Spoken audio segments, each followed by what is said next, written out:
Central Intelligence Agency was formed almost 75 years ago. What is the mission of the CIA? How does it work? The mission of the CIA is to collect intelligence from around the world that supports a national security mission and be the central repository for all other intelligence agencies so that it's one collective source where all intelligence can be synthesized and then passed forward to the decision makers. That doesn't include domestic intelligence. It's primarily looking outward, outside the United States. Correct. CIA is the foreign intelligence collection king spoke, if you will. FBI does domestic, and then Department of Homeland Security does domestic. Law enforcement essentially handles all things domestic. Intelligence is not law enforcement, so we technically cannot work inside the United States. Is there clear lines to be drawn between, like you just said, the FBI, CIA, FBI, and the other U.S. intelligence agencies like the DIA, Defense Intelligence Agency, Department of Homeland Security, NSA, National Security Agency, and there's a list. There's a list of about 33 different intelligence organizations. Yeah, so like the Army, the Navy has all the different organizations have their own intelligence groups. So is there clear lines here to be drawn, or is the CIA the giant integrator of all of these? It's a little bit of both, to be honest. So yes, there are absolutely lines, and more so than the lines, there are lines that divide what our primary mission is. Everything's got to be prioritized. That's one of the benefits and the superpowers of the United States is we prioritize everything. So different intelligence organizations are prioritized to collect certain types of intelligence. And then within the confines of how they collect, they're also given unique authorities. Authorities are a term that's directed by the executive branch. Different agencies have different authorities to execute missions in different ways. FBI can't execute the same way CIA executes, and CIA can't execute the same way NGA executes.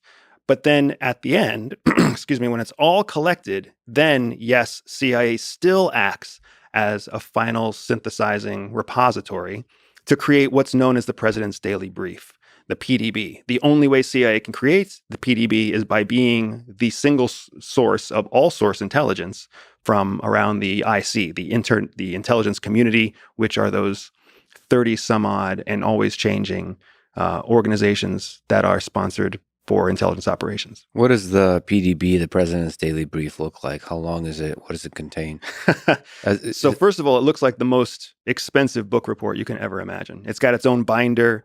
It's all very high end. It feels important. It looks important. It's not like a cheap Trapper Keeper.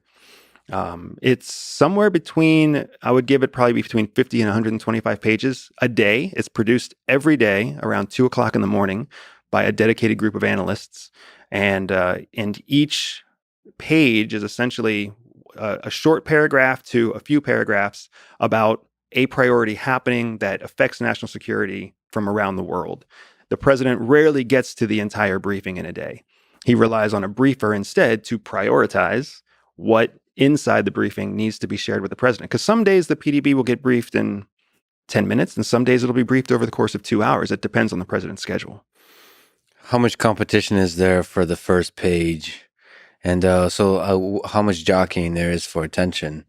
I imagine for all the different intelligence agencies, and within the CIA, there's probably different groups that are modular, and they all care about different nations or different cases. And do you understand how much competition there is for the attention, for the limited attention of the president? You're 100% correct in how the agency and how officers and managers at the agency handle the PDB.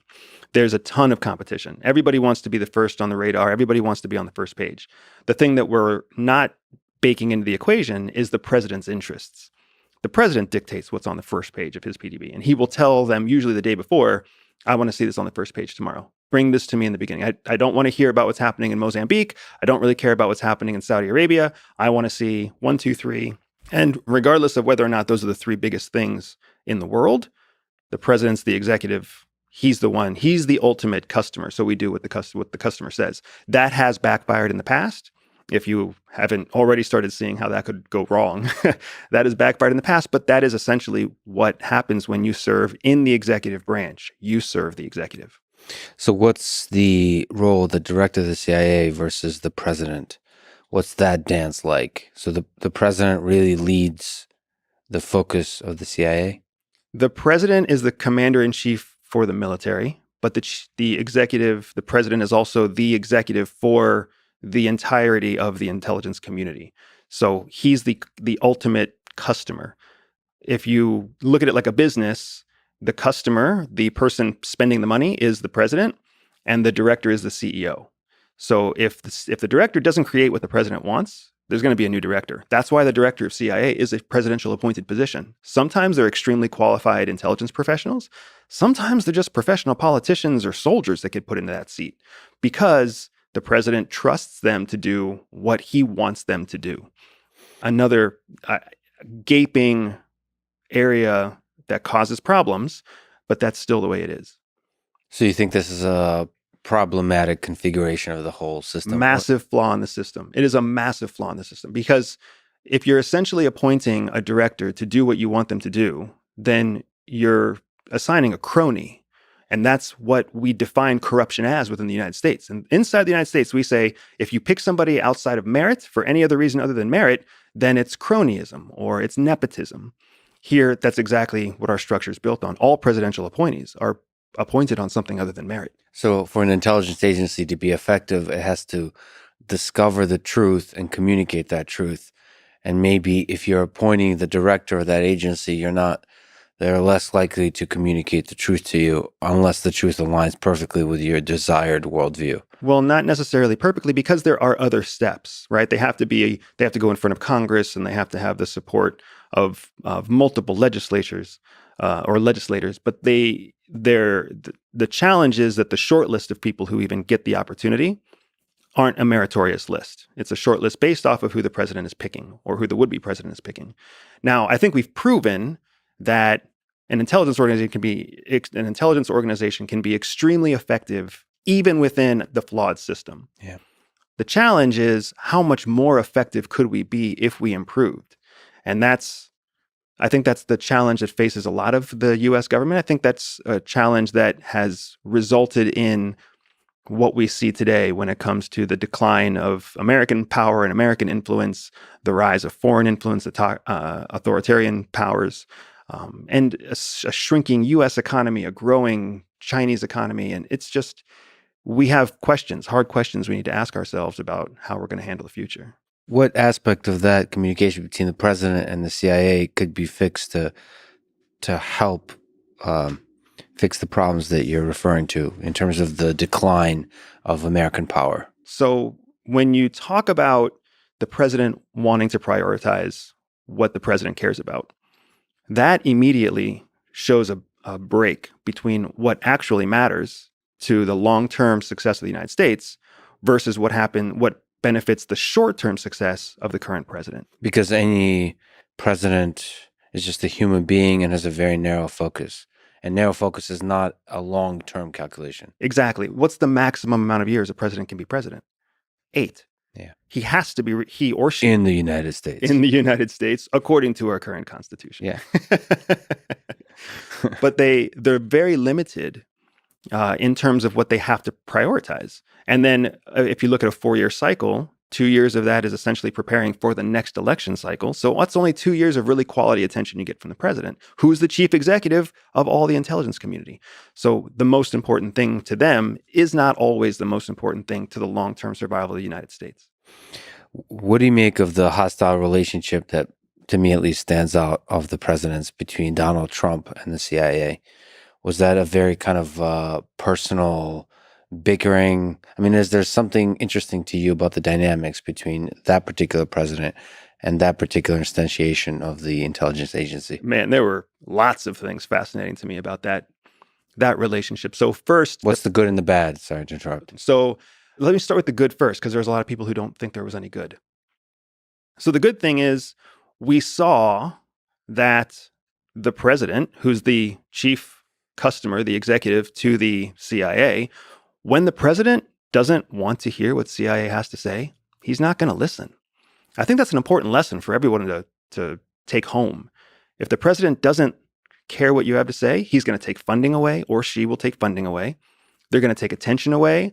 They're going to shut down your operations, your missions. They're going to kill the careers of the people working there. Think about that. For the 4 years that President Trump was the president, basically everybody at CIA, their career was put on pause. Some people's careers were ended. Some people voluntarily left their career there because they found themselves working for a single customer that didn't want what they had to produce. So for people who don't know, Donald Trump did not display significant deep interest in the output. He did not trust it. Yeah, he was a disinterested customer. Exactly right. Of the information. And then what do disinterested customers do? They go find someone else to create their product. And that's exactly what Donald Trump did. And he did it through the private intelligence world, funding private intelligence companies to run their own operations that brought him the information he cared about when CIA wouldn't. It also didn't help that CIA stepped outside of their confines, right? CIA is supposed to collect foreign intelligence and not comment on domestic matters. They went way outside of that when they started challenging the president, when they started questioning the results, when they started publicly claiming Russian influence. That's all something the FBI could have handled by itself. The Justice Department could have handled by itself. CIA had no place to contribute to that conversation. And when they did, all they did was undermine the relationship they had with their primary customer. Let me sort of focus in on this relationship between the president or the leader and the intelligence agency and look outside the United States. It seems like authoritarian regimes or regimes throughout history, if you look at Stalin and Hitler, if you look at today with Vladimir Putin, the negative effects of power corrupting the mind of a leader manifests itself is that they start to get bad information from the intelligence agencies. So this kind of thing that you're talking about, over time, they start hearing information they want to hear. The agency starts producing only the kind of information they want to hear, and the leader's worldview starts becoming distorted to where the propaganda they generate is also the thing that the intelligence agencies provide to them. And so they start getting this, they start believing their own propaganda, and they start getting a distorted view of the world. Sorry for the sort of walking through in a weird way, but I guess I want to ask, do you think, let's look at Vladimir Putin specifically, do you think he's getting accurate information about the world? Do you think he knows the truth of the world, whether that's the war in Ukraine, whether that's the behavior of the other nations in NATO, the United States in general? What do you think? It's rare that I'll talk about just thinking. I prefer to share my assessment, why I assess things a certain way, rather than just what's my random opinion. In my assessment, Vladimir Putin is winning. Russia is winning. They're winning in Ukraine, but they're also winning the battle of influence against the West. They're winning in the face of economic sanctions. They're winning. Empirically, when you look at the math, they're winning. So when you ask me whether or not Putin is getting good information from his intelligence services, when I look at my overall assessment of multiple data points, he must be getting good information. Do I know how or why? I do not. I don't know how or why it works there. I don't know how such deep cronyism, such deep corruption can possibly yield true, real results. And yet somehow there are real results happening. So it's either excessive waste and an accidental win, or there really is a system and a process there that's functioning. So this winning idea is very interesting. In what way, short-term and long-term, is Russia winning? Some people would say there was a miscalculation of the way the invasion happened. There was an assumption that you would be able to successfully take Kyiv. You'd be able to successfully capture the east, the south, and the north of Ukraine. And with what now appears to be significantly insufficient troops spread way too thin across way too large of a front. So that seems to be like an intelligence failure. And that doesn't seem to be like winning. In another way, it doesn't seem like winning if we put aside the human cost of war. It doesn't seem like winning because the hearts and minds of the West were completely on the side of Ukraine. This particular leader in Volodymyr Zelensky captured the attention of the world and the hearts and minds of Europe, the West, and many other nations throughout the world both financially, in terms of military equipment, and in terms of sort of social and cultural and emotional support for the independence fight of this nation. That seems to be like a miscalculation. So against that pushback, why do you think there's still kernels of winning in this on the Russian side? What you're laying out isn't incorrect. And the miscalculations are not unexpected. Anybody who's been to a military college, including the Army War College in Pennsylvania, where so many of our military leaders are brought up, when you look at the conflict in Ukraine, it fits the exact mold of what an effective, long-term military conflict, protracted military conflict, would and should look like for military dominance. Now, did Zelensky and did the Ukrainians shock the world? Absolutely. But in that, they also shocked American intelligence, which, like you said, miscalculated. The whole world miscalculated how the Ukrainians would respond. Putin did not move in there accidentally. He had an assessment. He had high likelihood of a certain outcome, and that outcome did not happen. Why did he have that calculation? Because in 2014, it worked. He took Crimea in 14 days. He basically created an infiltration campaign that turned key leaders over in the first few days of the conflict. So essentially, there was no conflict. It worked in 2008 when he took Georgia. Nobody talks about that. He invaded Georgia the exact same way, and it worked. So in 2008, it worked. In 2014, it worked. There was no reason to believe it wasn't going to work again. So he just carried out the same campaign. But this time, something was different. That was a miscalculation, for sure, on the part of Putin. And the reason that there was no support from the West, because let's not forget, there is no support. There is nothing other than the Lend-Lease Act, which is putting Ukraine in massive debt right now to the West. That's the only form of support they're getting from NATO or the United States. So if somebody believed Ukraine would win, if somebody believed Ukraine had a chance, they would have gotten more material support than just debt. And we can jump into that anytime you want to. But the whole world miscalculated. Everybody thought Russia was going to win in 14 days. I said that they would win in 14 days because that was the predominant calculation.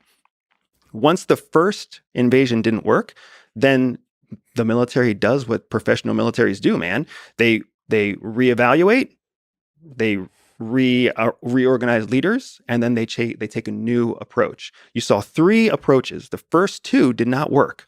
The first 2 campaigns against Ukraine did not work the way they were supposed to work. The third has worked exactly like it's supposed to work. You don't need Kiev to win Ukraine.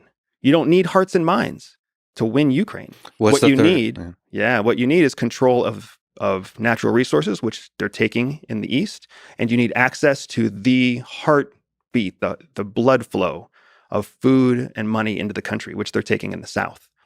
The fact that Ukraine had to go to the negotiation table with Russia and Turkey in order to get exports out of the Black Sea approved again demonstrates just how much Ukraine is losing. The aggressor had a seat at the negotiation table to allow Ukraine the ability to even export one of its top exports. If Russia would have said no, then they would not have had that.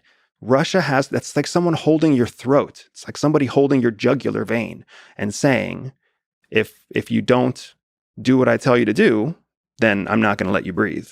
I'm not going to let blood flow to your brain. So do you think it's possible that Russia takes the south of Ukraine?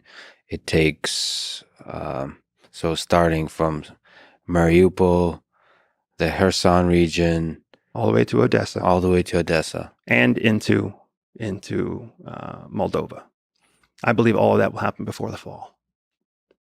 Fall of this year? Fall of this year. Before winter hits Europe, NATO Germany needs to be able to have sanctions lifted so they can tap into Russian power. There's no way they can have those sanctions lifted unless Russia wins. And Russia also knows that all of Europe, all of NATO is the true people feeling the pain of the war outside of Ukraine are the NATO countries because they're so heavily reliant on Russia. And as they have supported American sanctions against Russia, their people feel the pain. Economically, their people feel the pain. What are they going to do in the winter? Because without Russian gas, their people are going to freeze to death. Ukrainian people. People all over NATO. Ukraine, everybody knows Ukraine's at risk. Everybody knows Ukrainians are dying. The game of war isn't played it isn't even played majoritively by the people who are fighting. The game of war is played by everyone else. It's an economic game. It's not a military game. The flow of resources and energy, attention. and food. Exactly right. I was on the front in the Kherson region, this very area that you're referring to, and I spoke to a lot of people, and the morale is incredibly high. And I don't think the people in that region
your first impression when you met Vladimir Putin for the interview? I thought he seemed nervous, and I was very surprised by that. And I thought he seemed like someone who'd overthought it a little bit, who had a plan. And I don't think that's the right way to go into any interview. My strong sense, having done a lot of them for a long time, is that it's better to know what you think, to say, as much as you can honestly, so you don't get confused by your own lies, and just to be yourself. And I thought that he went into it like an overprepared student, and I kept thinking, why is he nervous? But I guess because he thought a lot of people were going to see it. But he was also probably prepared to give you a full lesson in history, as he did. Well, I was totally shocked by that and very annoyed because I thought he was filibustering. I thought he would. I mean, I asked him, as I usually do, the most obvious, dumbest question ever, which is, why'd you do this? And he had said in a speech that I think is worth reading. I don't speak Russian, so I haven't heard it in the original, but he had said at the moment of the beginning of the war, he had given this address to Russians in which he explained to the fullest extent we have seen so far why he was doing this. And he said in that speech, I fear that NATO, the West, the United States, the Biden administration will preemptively attack us. And I thought, well, that's interesting. I mean, I can't evaluate whether that's a fear rooted in reality or one rooted in paranoia, but I thought, that's an answer right there. And so I alluded to that in my question, and rather than answering it, he went off on this long, from my perspective, kind of tiresome, sort of greatest hits of Russian history. And the implication, I thought, was, well, Ukraine is ours, or Eastern Ukraine is ours already. And I thought he was doing that to avoid answering the question. So, the last thing you want when you're interviewing someone is to get rolled. And I didn't want to be rolled. So I, a couple of times, interrupted him politely, I thought, but he wasn't having it. And then I thought, you know what? I'm not here to prove that I'm a great interviewer. It's kind of not about me. I want to know who this guy is. I think a Western audience, a global audience, has a right to know more about the guy. And so just let him talk, because it's not, I don't feel like my reputation's on the line. People have already drawn conclusions about me, I suppose, to the extent they have. I'm not interested really in those conclusions anyway. So just let him talk. And so I calmed down and just let him talk. And in retrospect, I thought that was really, really interesting. Whether you agree with it or not, or whether you think it's relevant to the war in Ukraine or not, that was his answer. And so it's inherently significant. Well, you said he was nervous. Were you nervous? Were you afraid? This is Vladimir Putin. Well, I wasn't afraid at all. And I wasn't nervous at all. Did you drink tea beforehand? No, I did my normal regimen of nicotine pouches and coffee. Mm-hmm. No, I'm not a tea drinker. I tried not to eat, all the sweets they put in front of us, which is that is my weakness, is eating crap. But you eat a lot of sugar before, as you know, before an interview, and it does dull you. So I successfully resisted that. But I wasn't nervous. I wasn't nervous the whole time I was there. Why would I be? I'm 54. My kids are grown. I believe in God. I'm almost never nervous. But no, I wasn't nervous. I was just interested. I mean, I'm interested in Soviet history. I studied it in college. I've read about it my entire life. My dad, worked in the Cold War. It was a constant topic of conversation. And so to be in the Kremlin in a room where Stalin made decisions, either wartime decisions or decisions about murdering his own population, I just couldn't get over it. We were in Molotov's old office. So for me, I was just blown away by that. I thought I knew a lot about Russia. It turns out I knew a lot about the Soviet period, the 1937 purge trials, the famine in Ukraine. Like, I knew a fair amount about that, but I really knew nothing about contemporary Russia, less than I thought I did, it turned out. And, but yeah, I was just blown away by where we were. And that's kind of one of the main drivers at this stage in my life of it, that's why I do what I do, is because I'm interested in stuff and I want to see as much as I can and try and draw conclusions from it to the extent I can. So I was very much caught up in that, but no, I wasn't nervous. I didn't think he was going to kill me or something. And I'm not particularly afraid of that anyway. So not afraid of dying. Not really. No. I mean, again, it's it's an age and stage in life thing.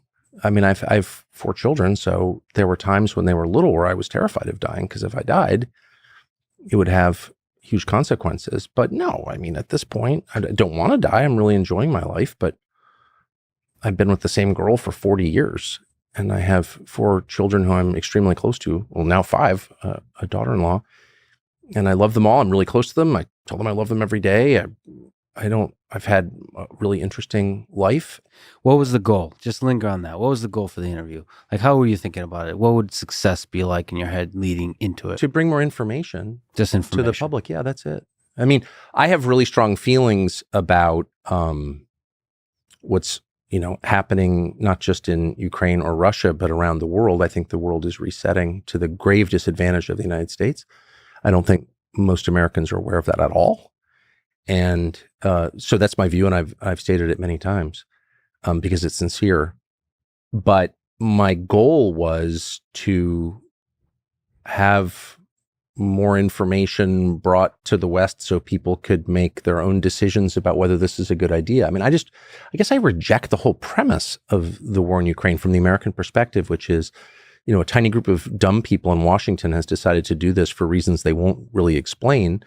And you don't have a role in it at all as an American citizen, as the person who's paying for it, whose children might be drafted to fight it, just shut up and obey. I just reject that completely. I guess I'm a child of a different era. I'm a child of participatory democracy to some extent, where your opinion as a citizen is not irrelevant. And so I'm just, and I guess the level of lying about it was starting to drive me crazy. And I've said, and I will say again, I am not an expert on the region or really any region other than, say, Western Maine. I just don't, I'm not Russian. And, but it was obvious to me that we were being lied to in ways that were it was crazy, the scale of the lies. And I'll give you one example.